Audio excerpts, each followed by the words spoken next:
Conexão Mota. Vivemos em um mundo complexo e em constante mudança.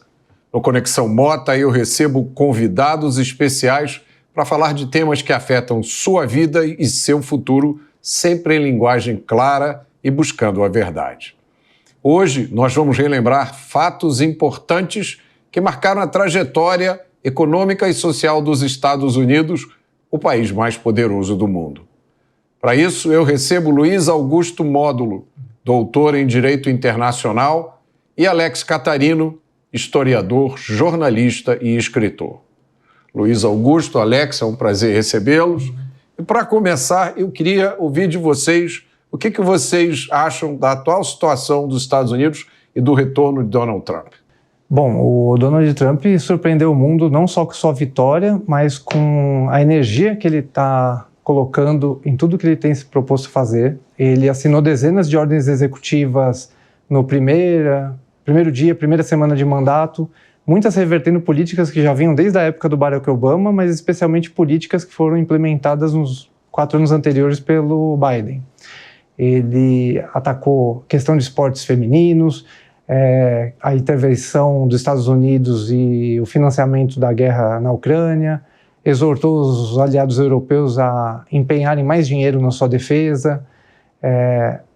Parece que ele faz a tática de se mover rápido e quebrar coisas, como eles falam nos Estados Unidos, e isso deixa os seus adversários e inimigos até atordoados. Eles não estão conseguindo acompanhar. Ele colocou o Elon Musk, apesar de algumas rusgas nos tempos recentes, colocou o Musk com plena autoridade para olhar todo o orçamento americano, que é na casa de trilhões de dólares, colocou lá uma equipe de, digamos, hackers do bem para localizar desperdícios, roubalheiras, e isso tem gerado muita gritaria nos democratas, porque as pessoas vão descobrir onde o dinheiro do contribuinte americano estava de fato indo. A questão da USAID foi chocante para o mundo descobrir que estava sendo gasto em coisas irrelevantes para os Estados Unidos ou até contra os próprios interesses, como financiamento de terroristas. Bem, é um desafio falar do presente para mim, como um historiador. Mas eu vejo, nesse segundo mandato de Donald Trump, que ele entrou com um vigor que, se ele tivesse entrado no primeiro mandato na luta contra o chamado Deep State, esse Estado profundo, o sistema, o mecanismo, ele não teria perdido a eleição. E talvez no Brasil, como esses dados da USAID mostram, seriam diferentes. E eu acho que ter o Luiz aqui conosco hoje é uma oportunidade, e aí como historiador eu gosto muito de fazer isso, de olhar para o passado para entender o presente. E o Luiz escreveu uma belíssima biografia sobre Theodore Roosevelt. Henry Kissinger, o grande estrategista, o homem que guiou a política internacional americana durante anos, no seu livro Diplomacia, um tijolo que eu recomendo muito a leitura, disse que Theodore Roosevelt foi o primeiro presidente americano a ter consciência do poder que os Estados Unidos tinham para definir a política internacional.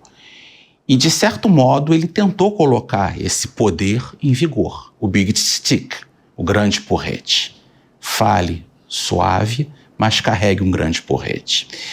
E o Trump não está falando suave, mas está carregando um porrete. Então, eu gostaria, peço desculpa, Mota, de brincar aqui um pouco de apresentador, eu gostaria de ouvir, inclusive, o Luiz trazendo um pouco esse exemplo do passado do Roosevelt, porque nos ajuda a entender esse mecanismo dos Estados Unidos no século XX como a nação mais poderosa do mundo e um poder que se mantém até hoje. É uma excelente questão, porque eu me impressiono muito com Theodore Roosevelt. Eu li um livro chamado Mornings on Horseback, sim, né? David McCullough. Cavalgadas de manhã, que fala sobre a infância dele, a vida dele até um determinado ponto. E eu fiquei fascinado. Me pareceu que a presidência de Theodore Roosevelt marcou o início do Império Americano. Quem foi Theodore Roosevelt, Luiz? Bom, é interessante você mencionar esse livro, que é algum escritor brasileiro, não sei se foi Fernando Sabino, que falou que o menino é o pai do homem, né? Então, não sei se foi Fernando Sabino, mas Na verdade, o Theodore Roosevelt de sempre, que a gente conhece, ele já estava lá naquele jovem que sofria de asma, que superou bullying na infância. Um dia o pai dele chegou para ele e falou: você tem a mente, meu filho, você lê muito, mas você não tem o corpo, então você precisa fazer seu corpo. E desde então ele começou uma vida de tentar superar a asma, se tornar mais forte, fazer esportes. E o livro que vocês mencionaram é esse, né? Uma biografia que saiu agora em segunda edição pela editora Auster. O Mota me ajudou a me apresentar aos editores desse livro. Ele já tinha saído uns anos antes em outra editora. E basicamente é um livro que interessa para as pessoas por 2 motivos. Ou você pode simplesmente ler o livro como quem gosta de biografia, simplesmente ler a vida de uma pessoa extraordinária, ou você pode ir para o subtexto do livro, uma camada um pouco mais profunda que eu chamo, que é assim: o que esse livro traz de interessante sobre política americana, internacional, e servir de lições para o nosso Brasil. E a gente pode falar ao longo do programa dessas lições, essa segunda camada do livro.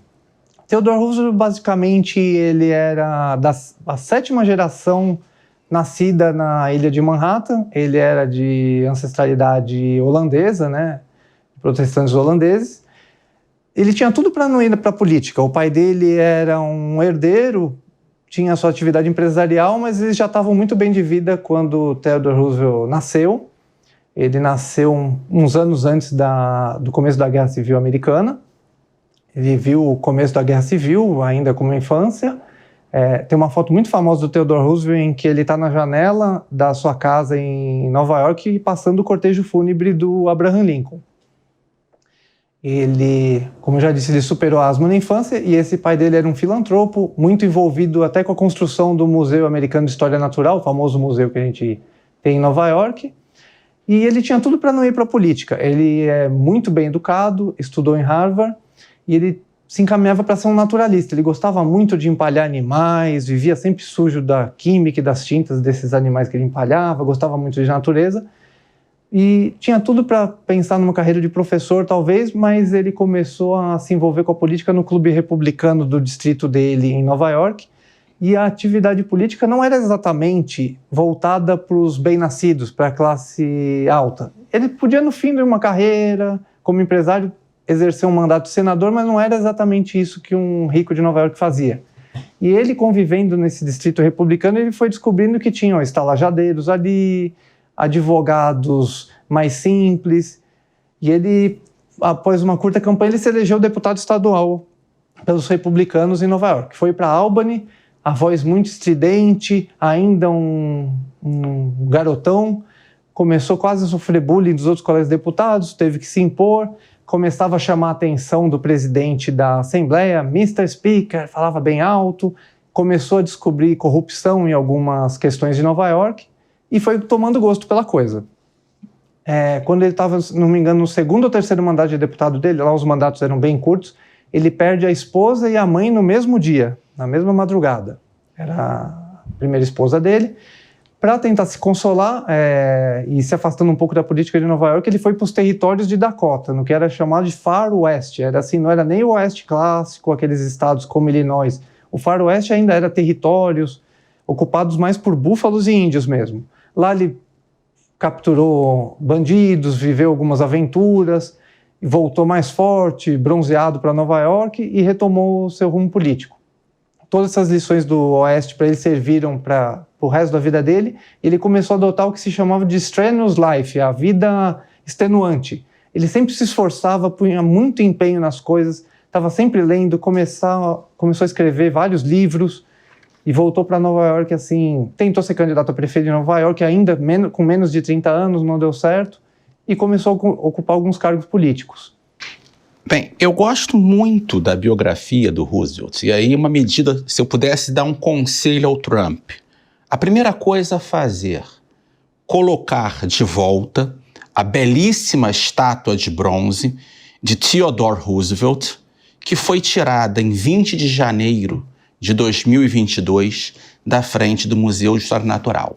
Essa turma woke, fazem bullying, querem destruir a história, apagar o passado, porque a estátua está Theodore Roosevelt montado em um cavalo e ao lado dele um indígena de um lado e um negro do outro, disseram que é uma estátua racista. Ao contrário, era um homem que, no momento que sim, Estados Unidos é um país marcado pelo racismo, ele teve uma belíssima integração, contato com esses indígenas, com os negros. Era um homem que ele dizia que ele queria ser um novo Lincoln. Ele tinha essa visão, ele queria integrar os Estados Unidos. E é um homem que esteve no Brasil após uma derrota eleitoral da presidência. Ele esteve aqui junto com o Marechal Rondon, e a expedição pela Amazônia dele é um livro que é um filme melhor do que qualquer história de Indiana Jones. Só que esse rapaz com asma, criado em homeschooling em casa, antes de ir para Harvard e depois estudou em Columbia Direito, o pai dele deu um conselho. Primeiro, cuide da sua moral, depois da sua saúde e, finalmente, dos seus estudos. E a vida inteira ele é marcado por isso. Roosevelt, quando Russell Kirk, em A Política da Prudência, escolhe 10 conservadores exemplares, o 7º é Theodore Roosevelt. Ele diz o seguinte: como é surpreendente que um presidente estivesse preocupado com as classes médias. E ao ver Hofstadter, um historiador esquerdista que escreve sobre ele, escarnecer com tamanha malícia neurótica, podemos estar certo que Theodore Roosevelt foi uma força do bem. Então é isso, é uma força do bem. E eu queria só, para não perder um gancho aqui, você descreveu o início da vida política de Theodore Roosevelt, né? Na política estadual do estado de Nova York, que, se eu não me engano, ficava em Albany. Albany, isso. E lá tinha um grupo político conhecido como Tammany Hall. Tammany Hall. Que se compara ao que há de pior na política brasileira. Tem muita gente que acha que corrupção, que politicagem é invenção brasileira. Vou explicar mais ou menos o que foi o Tammany Hall. Ele era uma associação dos democratas da cidade de Nova York, mas também com atuação no estado. Eles pegavam muito o voto dos imigrantes, dos irlandeses, dos italianos que acabavam de chegar do porto, e eles tinham um chefe no século XIX que chamava Boss Tweed, e é um personagem justamente daquele filme Gangues de Nova York do Martin Scorsese. Eu não lembro que ator que fazia ele nesse filme, mas ele era uma figura extremamente corrupta, que usava... Os Estados Unidos, na época, era um país bastante corrupto. Ele usava as máquinas partidárias dos dois partidos para conseguir votos, conseguir cargos, coisa bem familiar para nós aqui do Brasil. E esse Boss Tweed, ele, 100 anos antes, bem antes até do escândalo da construção do Fórum do Tribunal Regional do Trabalho aqui em São Paulo, do TRT, o juiz Lalá, o juiz Nicolau dos Santos Neto, ele construiu um fórum em Nova York que foi, assim, muito superfaturado. Construía com horas de trabalho de gente que não aparecia, os melhores materiais, e aí um chargista de Nova York, eu não vou me lembrar o nome, começou a fazer umas charges do Boss Tweed e queriam até subornar esse chargista para ele parar de fazer essas charges porque realmente estava pegando mal, e isso levou à queda do Boss Tweed. Mas logo ele foi substituído por outros chefes até piores que ele, e o Tammany Hall, ele acabou no século XX, no meio do século XX, se não me engano. Mas ele continuou tendo uma influência muito forte, fez governadores de Nova York, fez deputados, senadores, prefeitos de Nova York, que continuou sendo uma cidade muito corrupta. Então, Theodore Roosevelt, depois que ele foi deputado, denunciou muita corrupção, tinha um juiz corrupto no caso. Ele, se eu não me engano, ele foi ser comissário do Serviço Civil em Washington. Ficou por 6 anos nesse cargo, sob 2 presidentes, um republicano e depois o Grover Cleveland, que era democrata.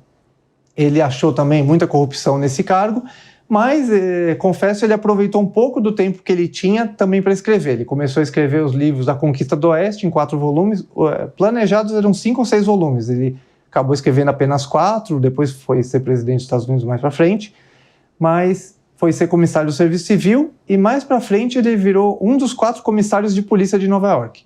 Quando ele chegou lá, encontrou uma força extremamente corrupta também e Até antes ele começou, mas ele se destacou por isso como comissário de polícia. Ele começou a querer muito ir em loco ver o que estava acontecendo. Ele recebeu uma denúncia, tem um policial dormindo na Rua 34, vou até lá, 3 da manhã, pegar esse policial dormindo. Então ele começou a receber até apelidos, assim, que ele era um dos personagens da Mil e Uma Noites, ele estava em todos os lugares, estava em todas as ruas, os policiais começaram a parar de dormir, porque nunca se sabia quando o comissário Theodore Roosevelt poderia aparecer. Ele até quase apanhou de um deles, mas falou, não, o senhor não vai bater em ninguém, não, nem forte nem fraco. No dia seguinte, o senhor vai estar lá no comissariado de polícia para conversar comigo. Aí passava uma baita carraspana na pessoa, uma bronca enorme, que a pessoa realmente perdia o rumo de casa. Começou a ficar muito famoso nesse cargo e ganhou destaque nacional, mas não exatamente por causa dessas incertas que a gente chamava, mas porque Nova York tinha várias leis e uma delas é que não podia beber de domingo, de fim de semana, e imagina que Nova York é uma cidade muito sedenta, sempre foi. Isso antes da lei seca. E ele começou a estritamente aplicar aquela lei, não pode beber de fim de semana. E aí tinha muitos alemães na cidade, muitos irlandeses, os imigrantes que bebiam, e começou a ficar muito impopular, mas setores começaram também a achar ele isso mesmo, tem que aplicar a lei. Então ele começou a ganhar um destaque nacional. Dali ele pulou para um cargo que era secretário assistente da Marinha. Que aí, até o próprio primo dele, que era o mais novo, no Franklin Delano Roosevelt, depois emulou muito a carreira do Ted Roosevelt, ocupando os mesmos cargos, assim, secretário assistente da Marinha, tentou ser vice-presidente, não foi governador de Nova York, e daqui a pouco a gente pode falar mais em que consistiu esse cargo de secretário assistente da Marinha. Eu queria até devolver a palavra um pouco para o Alex para ler. É interessante que nesse cargo dele, ele vem... Roosevelt, ele é um historiador, vamos ser sinceros. Ele é um dos grandes historiadores americanos.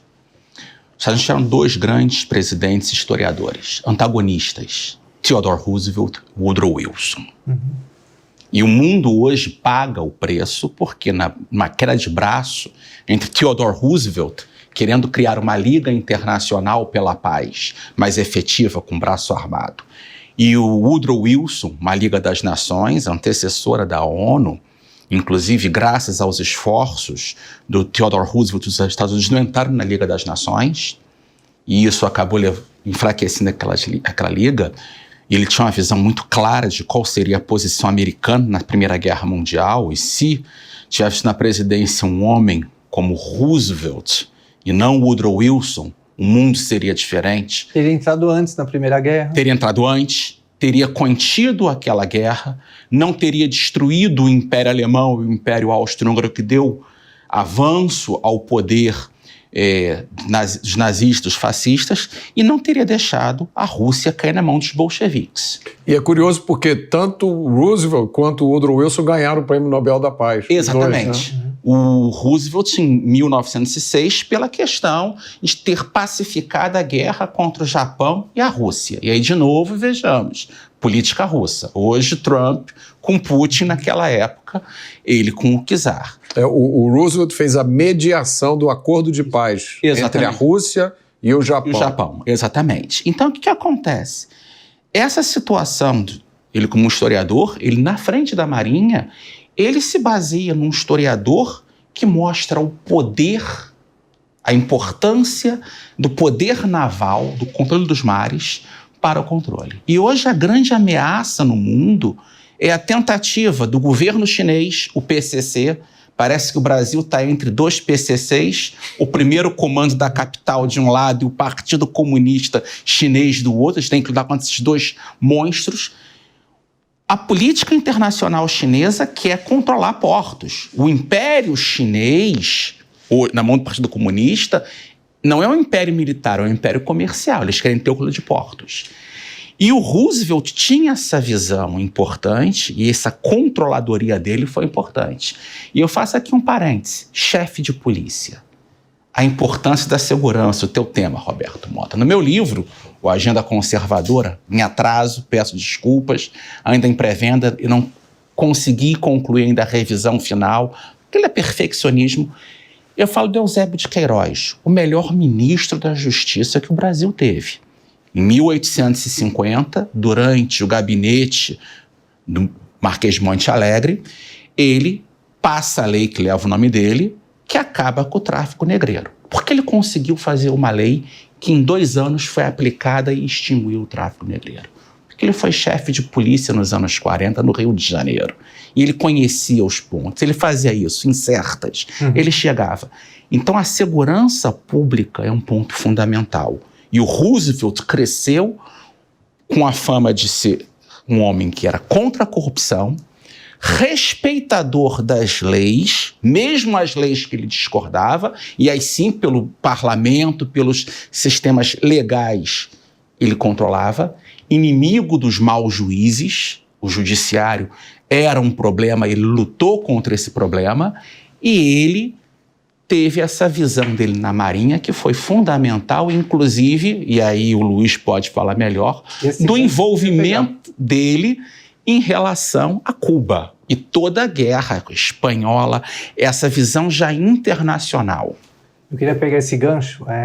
Os Estados Unidos, na verdade, estava crescendo o seu poder e ali ele começava a se tornar um pequeno império. Havia um oficial naval chamado Alfred Mahan. Ele escreveu um livro, The Importance of Sea Power in History. E esse livro fez a cabeça do próprio Roosevelt, do senador Henry Cabot Lodge, que era um grande amigo de Roosevelt, e ele falava da importância de controlar algum canal que ainda não tinha sido construído, ou na Nicarágua ou no Panamá, para controlar o Istmo, controlar ter postos de abastecimento para a Marinha Americana ao redor do mundo, que ainda não tinha, controlar outros países que, digamos, estivessem aptos para serem controlados pelos Estados Unidos. Os Estados Unidos ainda não estava com as mãos nas Filipinas, nem Cuba. E esse livro começou a fazer muito sucesso. O Alfred Mahan era chamado para conversar com o Theodore Roosevelt, e Theodore Roosevelt e Henry Cabot Lodge e outros da época, o John Jay, começaram a ter uns planos de império para os Estados Unidos. E o Roosevelt, justamente na secretaria, assistente de secretário na Marinha, ele começou a ocupar o cargo de secretário muitas vezes. Eu até brinco aqui no livro que o secretário principal era um político semi-aposentado, se não me engano, de Massachusetts, e ele ia tirar longas férias e ele perguntava para o Roosevelt: como está aí a secretaria? Posso voltar? Não, fica aí nas suas férias, está tudo bem, eu estou fazendo aqui tudo. Aproveitava para comprar mais um navio, para visitar a Marinha. E, de repente... Teve um episódio que ele mandou a Marinha Americana dar uma volta ao mundo, não é isso? Isso quando ele era presidente. Já era quando ele era presidente. E o que aconteceu? Havia muita tensão em Cuba e já havia uns insurgentes. E o famoso navio chamado Maine... Isso é importante lembrar. Na época, Cuba era uma colônia espanhola. Era a joia da coroa do Império Espanhol que ainda existia. Eles já tinham perdido todo o resto da América Latina, mas ainda mantinham Cuba e Porto Rico. Se eu não me engano, mais um lugar ou outro. E começou a ter muita tensão, e em 1898, eu acho que era mais ou menos na época do nosso carnaval, o navio Maine explodiu no porto de Havana. Ninguém sabe exatamente o que aconteceu. O navio ele tinha um defeito de fabricação, mas até a imprensa marrom da época, que era comandado até pelo cidadão Kane, né, o Randolph Hearst, ele explorou aquilo muito para vender jornais. E começaram a criar dísticos que as pessoas usavam: Remember the Maine, To Hell with Spain, e eles queriam realmente ir para a guerra. E o presidente americano era William McKinley. Ele não era realmente muito warmonger, ele não era muito de guerra, mas ele foi meio sendo empurrado e convencido para a guerra. Os Estados Unidos acabou declarando guerra. Vocês explodiram o nosso navio. Muitas décadas depois foram realmente chegar à conclusão que tinha sido um acidente, mas a guerra já tinha sido declarada. E o Roosevelt, apesar de ser secretário assistente da Marinha, ele largou seu posto e falou: eu vou ajudar a montar um regimento de voluntários. Então eles foram lá para o Texas e depois para a Flórida para embarcar para a guerra em Cuba. Ele reuniu gente conhecida dele do Oeste, policiais, estudantes universitários, era um microcosmo da América da época. Levou todo esse pessoal. Ele não comandava o regimento a princípio, depois ele foi seu comandante, mas acabou sendo conhecido como os The Roosevelt Rough Riders, os Cavaleiros Durões. E até hoje é o regimento de cavalaria, ou até de qualquer espécie de regimento mais famoso nos Estados Unidos da América. Assim, você pode falar guerra do Iraque, qualquer guerra que tiver, não teve um regimento de gente tão conhecida e liderado por uma figura tão carismática e tão forte.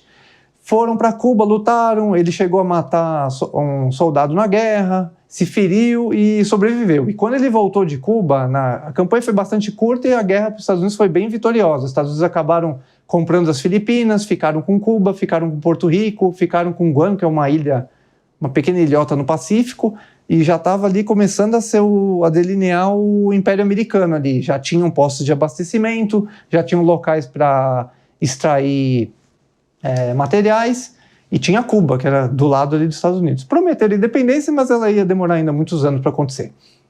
E Estados Unidos... Oi, desculpa. Não, eu queria aproveitar, porque vocês tocaram no assunto do Panamá, que é um assunto que está voltando agora à tona.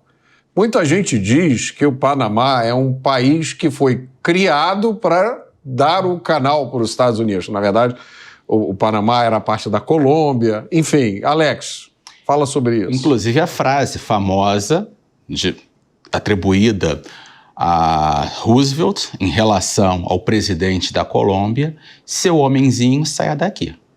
Então é uma situação de que sim, foi incentivada essa independência do Panamá e por conta do canal. Nós temos que deixar de ter ilusões. Em política internacional não existe mocinho bandido. Mas isso eu repito quase todo dia, né? Realismo. Temos que parar de pensar em política como paixão. Tudo é mais cinza. É mais cinza. E existe uma situação, e aí eu volto ao ponto em relação ao Roosevelt.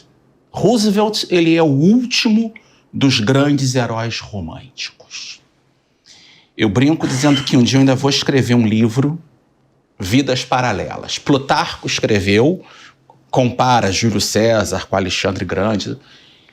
E o Roosevelt, ele, no Brasil, a figura que mais se parece com ele é o príncipe Dom Luís de Orleans e Bragança, segundo filho da princesa Isabel, avô de Dom Bertrand, que tem um livro de viagens sobre o Cruzeiro do Sul, tem aqui uma edição rara, antiga, em francês, é uma obra que infelizmente está esgotada, merece ser reeditada, em que ele conta a viagem dele. Muito semelhante à viagem que Roosevelt fez com Rondon. Recomendo muito o livro.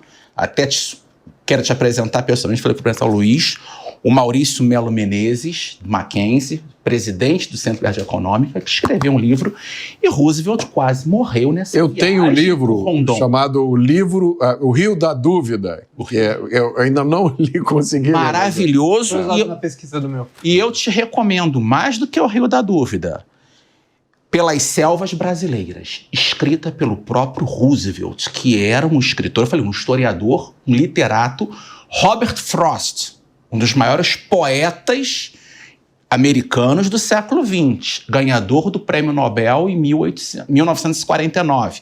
Ganhou no ano seguinte ao Eliot. O Frost considerava o Roosevelt um dos maiores literatos do século XX, assim como Churchill. E aí, de novo, almirantado. Roosevelt. Mas, No caso do Panamá, houve sim uma interferência, e na política real. Aquilo é de interesse não só dos Estados Unidos, mas de interesse do Ocidente. Se os americanos não voltarem a um controle mais específico sobre o canal do Panamá hoje, o risco são os chineses tomarem conta disso. Então, a posição do Brasil, infelizmente, Roosevelt era um homem que era amigo do Brasil por intermédio de Rondon, e o príncipe Dom Luís conversou com ele e defendeu os interesses.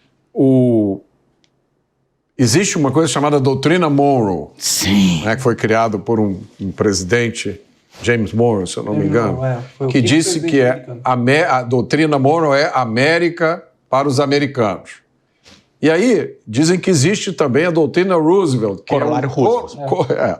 que olha, a América, os Estados Unidos têm o direito de intervir em qualquer lugar da América Latina para evitar interferência europeia. E aí tem um caso famoso, que você conta no seu livro, que foi um incidente envolvendo a Venezuela. A Venezuela devia um dinheiro para a Europa. Sim. Você pode contar esse caso? Essa história, a Venezuela estava devendo dinheiro, se eu não me engano, para a Alemanha, e a Alemanha tinha intervenções muito firmes nessas questões. A Alemanha se comportava como se fosse um império que eles eram.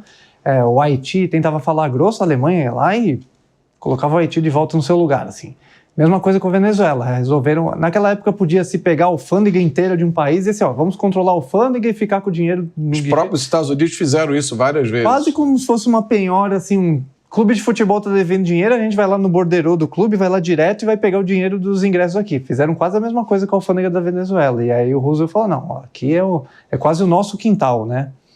Tanto que, falando até do canal do Panamá, os Estados Unidos colocaram dinheiro no Panamá, mandaram trabalhadores, os trabalhadores morreram. Você teve que explodir uma quantidade de pedras inimaginável, alterar o curso de rios. Os Estados Unidos consideravam que aquilo era dele. Tanto que o Trump, com uma certa razão, até critica o finado presidente Carter, falou, por que esse homem foi chegar nos anos 80 e simplesmente dar de graça o canal de volta para o Panamá? Tudo bem, demorou mais umas 2 décadas para devolver, mas ainda assim... Nós pagamos, né? Nós compramos o canal, nós passamos por toda aquela dificuldade. Então, e agora quando o Trump vem com a questão de retomar o canal, ele está com essa visão, assim, até quase da origem do canal. Pô, fomos nós que fizemos. Então, e aí isso às vezes causa uma estranheza, hoje que a gente já tem um mundo pós-decolonização, um mundo com países independentes e assim, nossa, os Estados Unidos quer agir igual um império de novo. Então... mal comparando para a nossa situação, assim, nossa, nós praticamente colocamos todo o dinheiro em Itaipu e por que metade é do Paraguai, né? Não podia ter feito um acordo melhor na época? Uhum. E eu queria também falar você falou da China, né? A China hoje se posiciona como grande adversário dos Estados Unidos. E é curioso porque, pelo que eu conheço da história do Roosevelt, o Roosevelt era um defensor da China na época. A China era, na época, quase que ocupada pelas nações europeias que queriam ter lá suas áreas de influência, e o Roosevelt criou a política de portas abertas. Ironia da história isso. Sim, só que aí que tá. A China, da época de Roosevelt, parece mais com Taiwan do que com a China sob o governo comunista. Uma China que estava sob um império já em final de carreira. Então a gente tem uma situação de que a China mudou. E hoje a China usa todo esse controle interno do Partido Comunista e existe o trabalho também cultural feito pelos estudos Confúcio espalhados pelo mundo. Existe todo um trabalho complicado. E o que nós estamos falando hoje é de soberania nacional. Então o Brasil precisa defender a sua soberania, sim. Nós somos, em primeiro lugar, brasileiros. Em primeiro lugar, o Brasil, Estados Unidos depois. Só que quando nós temos um deep state aqui pesado, ou nós temos um diálogo com essa potência, com esse império, e o Brasil vai ter que escolher um lado. A política de neutralidade... ou o Brasil vai assumir abertamente uma postura de aliado dos Estados Unidos e entrar nessa luta em favor do Ocidente, ou nós vamos ser manipulados pela política chinesa, pelos bastidores, financiando, pasmem, o Partido Comunista Chinês, e isso são dados de pesquisa em Washington, coloca mais dinheiro na América Latina em partidos de centro do que em partidos de esquerda, para controlar a política. Então é uma situação, essa expansão chinesa é algo assustador, que a gente tem que pensar nisso. E os americanos tem um artigo do professor Plínio Correia de Oliveira, uma pessoa que eu gosto de citar muito, e uma grande sabedoria, que ele critica a posição do Nixon de fortalecer a China. E ali foi um problema. O Clinton fez a mesma coisa. Parte da crise hoje da Ucrânia é culpa do Clinton, que convenceu os ucranianos a, tendo o 3º maior arsenal nuclear do mundo, atrás só da Rússia e dos Estados Unidos, entregar esse arsenal nuclear em nome da paz, ou seja, negociar a paz entregando as armas. Campanha de desarmamento. E, em nome de dívidas, entregou os bombardeiros para a Rússia. Se tornou um alvo. Então, há um problema, e a cabeça do Roosevelt, muito clara nisso, a paz ela deve ser conquistada pela diplomacia. Mas se nós não temos os meios efetivos militares de garantirmos essa paz, ela não será uma paz duradoura. Então, acho que a visão do realista do Roosevelt em relação a relações internacionais é muito importante num mundo que foi tomado por esse idealismo de ONU, achando que você canta Imagine com o teu adversário, fuma lá alguma coisa esquisita com ele e a paz vai ser duradoura. Isso não é o que assim. o Lula fala de tomar uma cervejinha e tá tudo certo, né? Não é assim que resolve. É assim. Luiz, eu queria que você contasse como é que o Ted Roosevelt se tornou presidente. É uma história... Na verdade, ele se tornou presidente por causa de um ato de terrorismo anarquista. O presidente era o William McKinley e Roosevelt estava de governador de Nova York. Só que ele não estava agradando muito os chefes da política da máquina partidária dos republicanos. Eles eram liderados por Thomas Platt, que era conhecido como o chefe suave, the easy boss. Era como se fosse um desses donos de partido que temos no Brasil. Ele mandava nos republicanos de Nova York. E não estava agradando muito esse chefe. E aí, quando abriu para a reeleição o McKinley, começaram a falar, por que a gente não coloca o Roosevelt para cair para cima? Coloca ele de vice-presidente, que é um cargo, na época, meio inútil. Ele só desempata o Senado se tiver... um número igual de votos no Senado, e a gente deixa ele ali morto, como se estivesse congelado ali para pegar uma referência. Só para explicar isso, é porque nos Estados Unidos o vice-presidente ele é o presidente do Senado. Presidente do Senado, e ele só vota quando precisa desempatar. Quando está empatado ali 50-50 hoje em dia, eles literalmente tiram o vice-presidente de carro, põem toda a segurança dele, ele vai, desempata e volta para casa dele. Assim, ele não precisa ficar lá nos debates. E iam colocar ele de vice-presidente, só que o William McKinley tinha um amigo que era um senador de Ohio, se não me engano, Mark Hanna. Na convenção republicana falaram, vocês perderam a cabeça, vocês estão loucos? Vocês vão colocar esse cowboy na presidência aí? Não, mas a gente vai deixar ele lá, assim, de vice-presidente, ele vai votar no desempate. Não, vocês não sabem que só tem uma vida entre esse louco e a presidência? Ele vai estar uma batida de coração da presidência? E se o McKinley morrer? Não, não vai morrer, não, coloca ele lá. Colocaram, ele ficou uns meses de vice-presidente, até sem atuar, porque o Congresso estava em recesso. E aí o presidente McKinley, ele estava em Buffalo, no norte de Nova York, a cidade das cataratas do Niágara, cumprimentando pessoas numa feira, e chegou um sujeito com uma arma enrolada assim, numas bandagens e atirou no McKinley. E aí ele ficou alguns dias entre a vida e a morte. O Roosevelt estava fazendo uma excursão numa montanha, chamaram ele às pressas, volta que o presidente está bem mal e você vai ter que tomar posse. Na volta, avisaram para ele, ele morreu, agora você é o presidente. Rei morto, rei posto. Ele foi para uma casa em Buffalo, tomou posse como presidente numa posse improvisada. Essas posses, geralmente quando tem alguma morte, alguma coisa, não é lá festiva, no Capitólio, é uma morte... Porque tem que ser realizada imediatamente. Tem que ser realizadamente. Eles pegam um juiz lá, federal, alguma coisa, jura com a mão na Bíblia. No caso dele não teve Bíblia, não acharam a Bíblia para fazer, e ele tomou posse como presidente. Na verdade, o anarquismo estava muito em voga na época, as pessoas simplesmente... Várias pessoas foram vitimadas nessa época, se eu não me engano, o presidente da França, a imperatriz austríaca, a famosa Sissi, ela foi esfaqueada na Suíça, e tinha muito esse terrorismo anarquista. Então o William McKinley foi vítima disso e deu posse pro Roosevelt graças a isso. E ele pegou logo o começo do primeiro mandato dele. Depois ele iria se reeleger em 1904, mas por causa desse ato terrorista ele acabou ficando quase 7 anos e meio de presidente. Alex, o que você observa sobre a presidência de Theodore Roosevelt? Bem, o primeiro ponto aqui, eu gosto das datas, né, Alveres? O Roosevelt nasceu em 27 de outubro de 1858 e morre em 6 de janeiro de 1919. Ele assume a presidência em 14 de setembro de 1901 e foi o mais jovem presidente americano, 42 anos. Um jovem com vigor, mas superou a doença, superou a morte da primeira esposa, com quem teve uma filha, morreu em consequência do parto. Morre no mesmo dia a esposa e a mãe dele. Ele algum tempo depois se casa de novo, tem mais 5 filhos. E ele é um homem que ele assume a presidência com a visão de dar aos Estados Unidos o papel de império que aquela nação era. E ele trabalhou com uma figura, o William Taft, pai do Robert Taft. Robert Taft, o Kirk até escreveu uma biografia sobre ele. William Taft, para ser o sucessor. Só que ele achava que o Taft ia dar continuidade. O Roosevelt, naquele momento, ele poderia ter assumido um terceiro mandato. Não havia proibição como hoje há constitucional. Só que ele, fiel ao respeito à lei, mas mais do que o respeito à lei.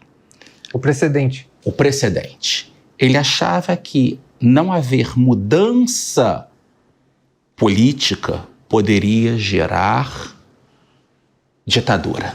Ele estava preocupado. Que era o pensamento de George Washington, né? Que o George Washington, o primeiro presidente, queriam que ele ficasse um terceiro mandato e ele falou ele não quis. E o Roosevelt, ele tem essa figura. O Roosevelt, como um historiador, ele olha para o passado e olha certo. Enquanto Woodrow Wilson é um historiador que olha errado, olha para a Europa, o Roosevelt olha para os Estados Unidos. Então ele olha para Washington, ele olha para Adams, ele olha para Monroe, ele olha para Lincoln, ele olha para Cleveland. E ele está com interesse acima dos partidos. Ele é um republicano que muitas vezes se aliou aos democratas, muitas vezes opôs-se aos próprios republicanos, então ele sabia ter esse jogo da política. Só que o erro dele foi achar que William Taft ia ser um marionete. E o Taft assumiu o poder e nem consultou quem vai colocar. Então houve uma ruptura. É o problema quando nós temos o mesmo partido que ganha, só que há uma ruptura. De certo modo que nós olhamos entre a administração Reagan e a primeira administração Bush, é uma ruptura. Bush era o vice de Reagan, só que houve uma ruptura ali. E isso é um problema. Então, a lição que se dá, e aí eu volto aqui à Bíblia, Mateus 12, 25, todo reino dividido contra si mesmo será arruinado, e toda cidade ou casa dividida contra si mesma não subsistirá. Por que eu cito essa passagem? É o que acontece quando temos Roosevelt criando o Partido Progressista e disputando uma eleição contra o republicano William Taft e contra o democrata Woodrow Wilson. O Taft merecia um parênteses aqui. Na verdade, ele era um juiz que sonhava em chegar na Suprema Corte. No meio do caminho, ele foi sendo chamado para assumir algumas missões, por exemplo, ser governador das Filipinas. E prometiam para ele, não, mas ele falava que eu queria ir para a Suprema Corte. Não, governa as Filipinas e se abrir uma vaga, a gente pensa no seu caso. Só que aí ele depois foi ser secretário de guerra, foi ocupando outros cargos e terminou presidente. Não estava muito feliz na presidência, porque ele estava sempre sob ordens de outros, seguindo a orientação, mas de repente ele era a figura principal. Não foi indo muito bem na presidência, tanto que abriu margem para o Roosevelt se candidatar. E aí, nessa eleição de 1912, teve esse voto dividido entre os três. O Taft chegou em terceiro, ganhou acho que apenas um estado pequeno, se eu não me engano. Ganhou 2 estados, 8 delegados, 23,2% dos votos. O Roosevelt, 88 delegados, 6 estados, 27,4% dos votos. O Wilson, 41,8%. Uma das menores votações de um presidente americano. Só ganhou porque a direita estava dividida. Isso é uma lição para nós hoje. A divisão acaba colocando no poder o adversário. E o mundo, em história não tem si, mas se Wilson não fosse eleito presidente, provavelmente não teríamos tido Revolução Russa, não teríamos tido nazismo, fascismo. Toda a desgraça do século XX, em parte, se deve... Eu culpo muito o Woodrow Wilson como uma das figuras mais nefastas do século XX. Para mim, é uma figura pior do que Stalin e do que Hitler, porque ele abriu a porta para esses estadistas gangsters chegarem ao poder. Ele abriu a porta por fraqueza? Fraqueza. Um homem fraco. No final do mandato dele, ele teve um derrame, se eu não me engano, e dizem que era a própria esposa dele que estava governando os Estados Unidos, assim. Ele estava lá isolado, todo... Ele ficava no quarto e a esposa entrava com os papéis para ele assinar, saía... usava o autopen da época. Agora, eu queria que você contasse um episódio que eu acho que aconteceu nessa campanha de Roosevelt para o terceiro mandato, que ele não conseguiu, que foi um atentado que ele sofreu. Né?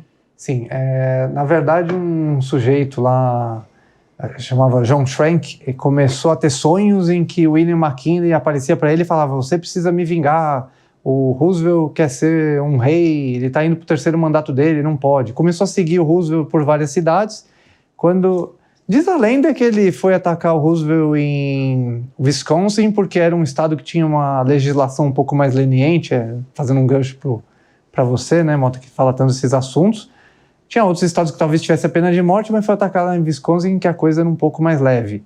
E quando o Roosevelt estava saindo de um hotel indo para um comício de campanha, ele atirou no Roosevelt e, por sorte, pegou numa caixa de óculos e no discurso dele, que tinha umas 50 páginas, se eu não me engano. Roosevelt era um caçador experiente, um naturalista, ele se apalpou e falou: não estou sentindo sangue no pulmão, eu acho que não foi grave, eu posso ir fazer o discurso. E todos os assessores disseram: não, o senhor está louco, você tem que ir lá no médico. Não, não vou deixar esse homem me impedir. Foi para o local do discurso, ficou falando por 80, 90 minutos, quando ele sentiu que já tinha falado o suficiente, bom, agora eu posso ir para o hospital. E aí foi ser atendido, e aquilo deu um impulso na campanha dele, mas não o suficiente para ele ganhar a eleição. Outro paralelo, né, dele com a história de Donald Trump. Quero te fazer uma pergunta. Uma das realizações do Roosevelt foi a batalha contra os monopólios. Né? Ele inaugurou a legislação antitrust americana, que é um assunto sobre o qual há controvérsias, né? Discussões sobre até onde isso foi benéfico ou não. E agora a gente está vendo com Donald Trump um processo, de alguma forma, reverso a isso, né? Uma tentativa de diminuir o Estado, de diminuir as regulamentações. Como é que você vê isso? Bem, o Roosevelt, ele é um homem de sua época. Ele tinha um pavor de que as grandes corporações criassem em conluios o controle do Estado. Isso é uma preocupação americana antiga. Ele vem de Nova York. A política de Nova York é muito corrupta.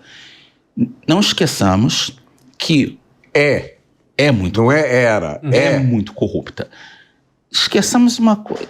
Muita gente esquece. A primeira capital americana foi Nova York. A terceira eleição americana foi fraudada por um grande político de Nova York, Alexander Hamilton. De certo modo, a mudança da capital para Washington se deve para afastar esse controle dessa política nova-iorquina, tanto democratas, republicanos, e a Bolsa de Valores foi para ali por conta disso, vamos fazer lobby no governo. E aí o governo saiu. Então, ele tinha uma preocupação real. Eu defendo o livre mercado, mas nem sempre os grandes capitalistas defendem, eles querem monopólios. Eles querem monopólios não estatais, mas privados. Então, a gente tem esse problema e, às vezes, é a necessidade de nós termos, acima, a intervenção do Estado em garantir as regras do jogo. Só que, muitas vezes, regras são criadas. Hoje, a questão da legislação. Vamos colocar selinho individual de validade em cada ovo. É para que isso? Para beneficiar um grande conglomerado. Para eles é mais fácil atender essa. Exatamente. A legislação de apoio ao consumidor foi financiada por grandes mercados. Não vou citar que os grandes donos de mercado estavam financiando isso. Porque para o mercadinho da esquina é difícil adaptar aquilo. Então, há um problema, sim, de que o Estado tem que garantir as regras do jogo, a justiça. E o Roosevelt era muito ligado a essa visão de justiça. É um advogado de Colômbia, velha guarda, que via que a função do advogado, do juiz, não é promover, por intermédio de intervenção, a justiça, mas impedir a injustiça. Ele tinha essa visão muito clara. Então ele faz isso. Hoje sabemos que essas medidas, a própria questão da preocupação dele sindical com os trabalhadores, acabou tomando uma posição que inchou o Estado e criou uma elite de burocratas e de sindicalistas. E é curioso que foi o primo dele, Franklin Delano Roosevelt, que transformou isso num gigante casado, sopa de letrinhas das agências. Casado com a sobrinha dele, Eleanor Roosevelt, que é uma figura que viúva, primeira-dama já viúva, é fundamental para a construção da ONU, e indo totalmente contrário à posição. Só que o Roosevelt, o Theodore, é um Roosevelt de Oyster Bay. Uhum. Já o ramo do Franklin é outro, só que ele casou com uma Roosevelt de Oyster Bay. O Alex, você me permite voltar um pouco?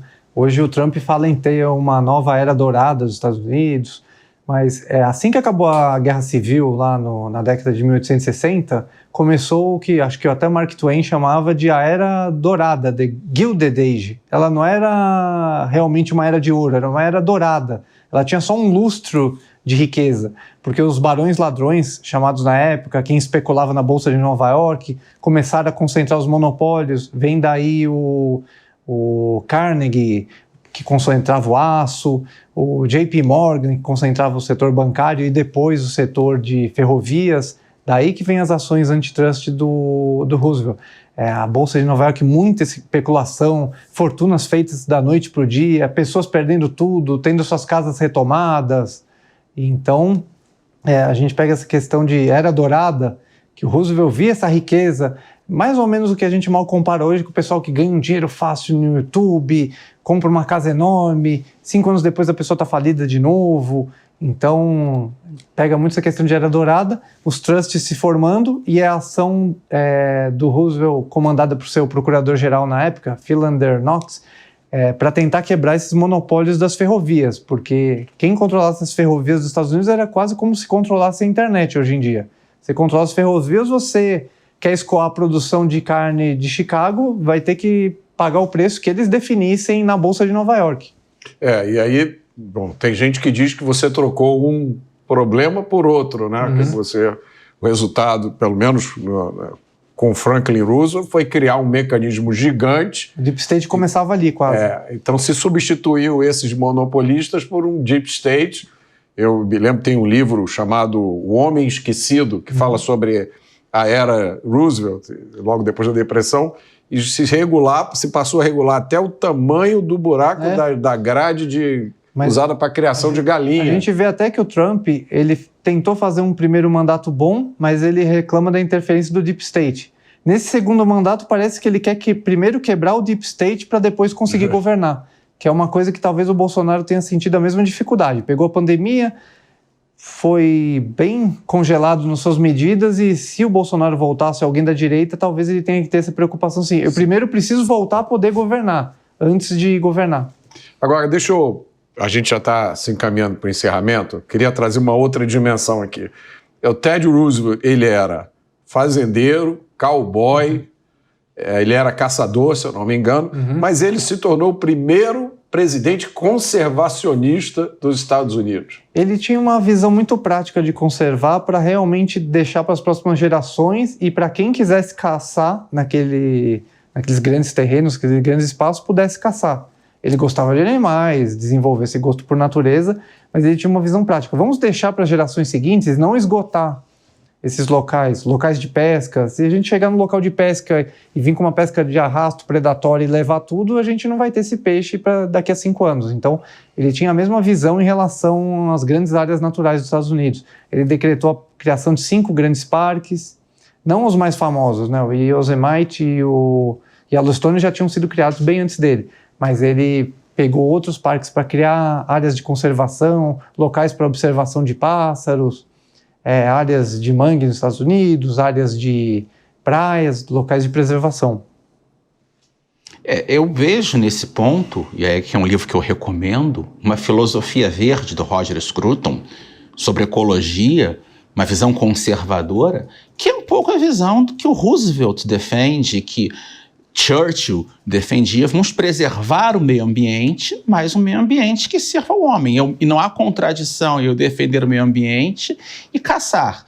Quando em Mato Grosso chega o Roosevelt, ele e o Rondon vão fazer uma caça de onças. E muitas das onças que estão hoje no Museu de História Natural em Nova York vêm. Então a coleção, se você quer conhecer o Pantanal, sem mosquito, sem calor, o museu é belíssimo. Eu só espero que voltem com a estátua do Roosevelt, que está jogada.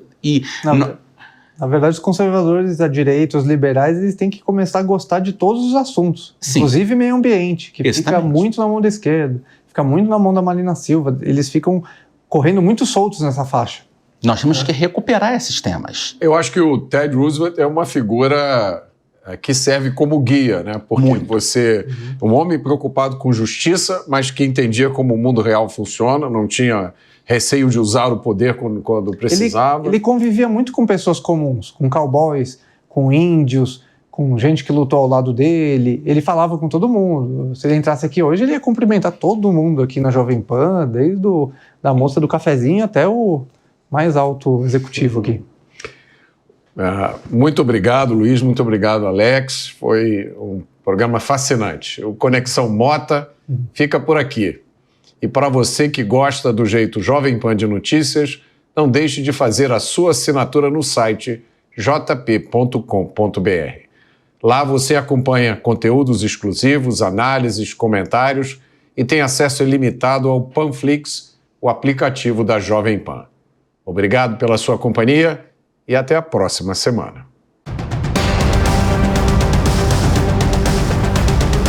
Conexão Mota. A opinião dos nossos comentaristas não reflete necessariamente a opinião do Grupo Jovem Pan de Comunicação.